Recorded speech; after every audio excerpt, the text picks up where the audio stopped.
គ្រាន់តែបើកក្បាលវីដេអូបងប្អូនបានឃើញបាទបើកឆ្នាំងបាយបើកអីហ្នឹងបាទដោយសារតែថ្ងៃនេះទៅដល់ផ្ទះរៀងថ្ងៃបងប្អូនហើយទៅដល់ផ្ទះម៉ោង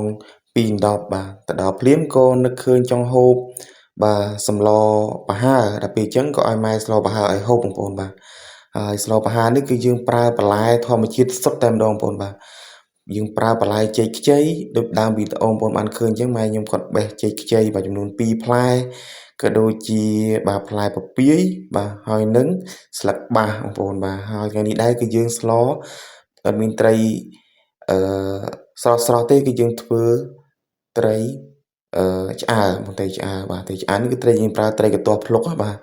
គឺត្រីបឹងដែរទេបងប្អូនបាទត្រីបឹងត្រីទន្លេហ្នឹងគេថាគេឆ្អើរលក់អញ្ចឹងណាដល់ពេលអញ្ចឹងក៏ទិញតាមផ្លូវទៅបាទហើយត្រីនេះមិនមែនខ្ញុំអ្នកទិញទេគឺម៉ែគាត់អ្នកទិញដោយសារតែ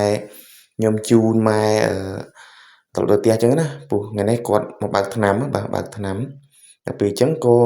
បើកថ្នាំបានលឿនដោយសារមនុស្សតិចបាទថ្ងៃនេះមនុស្សតិចអញ្ចឹងក៏បានលេខរៀងលឿនអញ្ចឹងក៏បើកថ្នាំហើយក៏សម្រេចចិត្តជូនម៉ែទៅផ្ទះតែម្ដងបាទទៅដល់ម៉ែក៏លេខឃើញត្រីឆ្អើរតាមផ្លូវម៉ែថាកូនឈប់សិនម៉ែទិញត្រីឆ្អើរយកស្លបាទដល់ផ្ទះភ្លាមខ្ញុំមិនដឹងថាចង់ស្លអីក៏លេខឃើញបាទស្លឹកបាសក៏ដូចជាផ្លែពពាយជិតផ្ទះយើងមានក៏ដូចជាចេកខ្ចីយើងមានប្រាប់ម៉ែខ្ញុំចង់ហូបស្លប្រហើរម៉ែស្លឲ្យហូបបងប្អូនហើយបាទគឺបងប្អូនបានដឹងហើយបាទសម្លប្រហើរក៏ដូចជាសម្លម្ជូរសម្លអីគឺម៉ែខ្ញុំគាត់ធ្វើលឿនមែនតើមកលើកនេះដូចគ្នាទៀតបាទម្ដងគាត់ចិត្តបន្លែចិត្តអីហើយបន្ទាប់មកគាត់បុកត្រីឆ្អើរបុកត្រីឆ្អើរបុកអីហើយអញ្ចឹងណាបាទហើយត្រីឆ្អើរនេះដែរគឺម៉ែគាត់បុក2ចង្កាក់2ចង្កាក់បាទហើយស្លនេះស្លហូបតែ2នាក់ម៉ែទេបាទទៅពីភ្នំពេញទៅតាន់ហូបបាយទេបាទពេលអញ្ចឹងក៏ឲ្យម៉ែគាត់ស្លទៅបាទស្លនេះគឺហូប2នាក់ម៉ែហើយ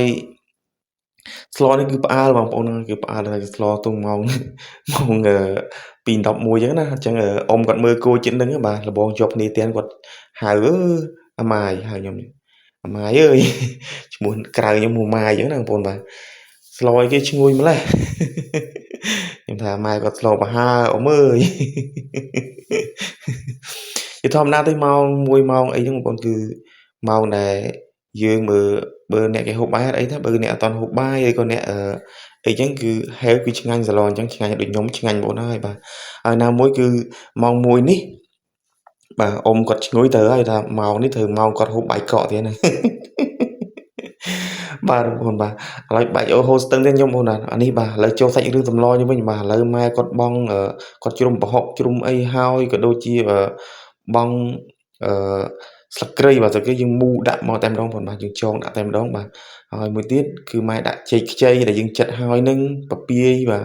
ខ្លះទៅយើងត្រីឆ្អើរបងប្អូនបាទហើយគឺយើងទឹកពុះអញ្ចេះបាទសម្លប្រភេទហ្នឹងគឺលឿនបំផុតបងប្អូនហើយបាទអញ្ចឹងម៉ែគាត់បងត្រីឆ្អើរបន្តិចទៅហើយក្នុងចាននេះគឺគាត់បាទគាត់ដាក់ប៊ីចេងដាក់ស្ករសអញ្ចឹងទៅហើយគឺគាត់យកអាទឹកសម្លបាទទឹកសម្លយើងនឹងចាក់ចូលបាទចាក់ចូលអញ្ចឹងខ្ញុំធ្វើម៉ែធ្វើមិនធ្វើអញ្ចឹងគាត់ថាធ្វើអញ្ចឹងគាត់ដើម្បីចិញ្ជាតិបាទចិញ្ជាតិត្រីឆ្អើរដូចត្រីស្រស់ទេអញ្ចឹងណាអញ្ចឹងគាត់ធ្វើគាត់ប្រាប់អញ្ចឹងមិនមែនធ្វើគាត់អធិស្ឋានផងបាទបន្ទាប់មកក៏គាត់ចាក់ចូលទៅក្នុងបងយើងជ្រុំហើយ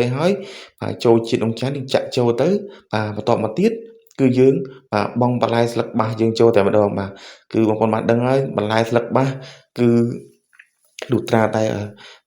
ទឹកបាទទឹកយើងពុះបាទក៏ដូចជាបន្លែផ្សេងទៀតដូចជាចេកដូចជាពពាយនឹងផុយហើយអីហើយគឺបាទតួឯកស្លឹកបាសដាក់តាមក្រោយគឺមួយផ្លែទេមកដាក់តាមផ្លែទៅគឺវាឆ្អិនហើយបាទស្លឹកបាសគឺយើងដាក់យូរទៅក៏វាធ្វើឆ្ងាញ់ដែរបាទស្លឹកបាសគឺប្រភេទបន្លែដែលគេថា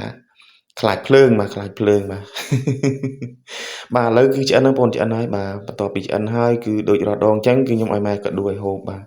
ហើយខ្ញុំក៏ត្រឡប់មកភ្នំពេញវិញដែរបងប្អូនបាទហូបបាយមកភ្នំពេញវិញបាទបាទទៅដល់ស្លស្លុកមួយម៉ែមួយកូនបាទស្លុកហើយរយៈពេលបាទ1ម៉ោងដែរបាទតាំងពីយើងបេះបន្លែតាំងពីយើងតែបានថតជាវីដេអូពេញអញ្ចឹងណាបាទតាំងពីបេះបន្លែមួយម៉ែមួយអីហើយបាទបុកត្រីបុកអីបាទយើងលាងបន្លែលាងអីចែកដីធ្វើអញ្ចឹងណាបាទដាំបាយដាំអីចឹងទៅបាទហើយបន្ទាប់មកក៏បាទ ចាប់ផ្ដើមរៀបចំស្លហ្នឹងបាទរៀបចំស្លក៏បានជាវីដេអូបង្ហាញដល់បងប្អូនបាទហើយក៏អធ្យាស្រ័យដែរបងប្អូនបាទរាល់វីដេអូរបស់ខ្ញុំតែងតែអធ្យាស្រ័យតែសុំទោសបងប្អូនហើយដោយសារអីបាទដោយសារផ្ទះបាយរបស់ខ្ញុំបាទមិនសូវជាស្អាតអីទេអញ្ចឹងណាអញ្ចឹងក៏សូមអធ្យាស្រ័យបងប្អូនបាទពីចម្ងាយទៅផងបាទឥឡូវសម្លក៏ឆ្អិនហើយបាទហើយសុំទោសក៏សុំទោសរួចដែរបាទរៀបរាប់ហើយដែរឥឡូវសម្លឆ្អិនគឺយើងហូបបាយបងប្អូនបាទមិញម៉ែដួសបាយហុចឲ្យហើយអញ្ចឹងក៏ហូបបាយហើយនេះខ្ញុំអឺតមើលនេះគឺខ្ញុំអឺតមើលអ៊ំក៏ស្អីថាបានអីអាម៉ាយអើយឈ្ងុយម្លេះចឹងម៉ែក៏ត្រូវប្រាប់ថាស្លប្រហើរត្រីឆ្អើរហ្នឹងបាទបងប្អូនមកហូបបាយជាមួយខ្ញុំបងប្អូនបាទឃើញវីដេអូនេះស្មើណាស់ដែរបាទឃើញម៉ោងណាបាទគឺមកហូបបាយមួយខ្ញុំមកនឹងបងប្អូនបាទគឺសម្លប្រហើរត្រីឆ្អើរបាទត្រីឆ្អើរត្រីបន្ទាប់ភ្លុកត្រីបឹងបាទត្រីបឹងត្រីទន្លេហ្នឹងបងប្អូនបាទត្រីឆ្អើរហើយបន្លែគឺបន្លែធម្មជាតិមានដូចជាស្លឹកបាសបាទចេកខ្ចីជិតផ្ទះក៏ដូចជាពពាយជិតផ្ទះបាទគឺជាតិបងប្អូនហើយបាទជាតិណាស់បាទឆ្ងាញ់មែនតើក្តៅចេះបាទគឺដោយសារយើងហូបនៅផ្ទះយើងទៀតក៏ដូចជាយើងទៅពីភ្នំពេញទៅអត់ទាន់បានហូបអីទៀតបាទខ្ទង់ម៉ោង2:10ម៉ោង1នេះគឺធ្វើឲ្យសម្លយើងនេះកាន់តែមានរសជាតិឈ្ងុយឆ្ងាញ់បងប្អូនអត់ជឿមើលមាត់ខ្ញុំបាទខ្ញុំដាក់មួយម៉ាត់បងប្អូនហើយគឺជាតិមែនតើបាទហើយវីដេអូក៏គិមកដល់ទីបញ្ចប់ដែរបងប្អូនបាទហើយជាចុងក្រោយបាទសូមសំណូមពរបងប្អូនបាទជួយគាំទ្រខ្ញុំអត្ថបទណៈបន្តទៀតផងបងប្អូនបាទហើយបើបងប្អូនណាមិនទាន់បាទ Subscribe សូមជួយបាទ Subscribe ខ្ញុំអត្ថបទណៈម្នាក់មួយផងបាទនៅពេលនេះដែរខ្ញុំសម្បត្តិបត្តិណៈក៏សូមក្រុមអូនកាយគ្រប់លាបាទបងប្អូនឲ្យត្រឹមនេះបាទចាំជួបគ្នានៅវីដេអូក្រោយបាទនឹងមានអីនៅតាមខេត្តក៏ដូចជាវីដេអូបាទផ្សេងទៀតដែលខ្ញុំទៅដល់ណាខ្ញុំថតបង្ហាញអញ្ចឹងណាបាទអញ្ចឹងសូមជម្រាបលាចាំជួបគ្នាវីដេអូក្រោយបាទសូមឲ្យបងប្អូនសុខសប្បាយបាទសុខភាពល្អទាំងអស់គ្នាបាទជូនពរពីចម្ងាយបងប្អូនណាបាទរដូវនេះថែទាំបងប្អូនបាទអរគុណច្រើនជម្រាបលាបាយបាយ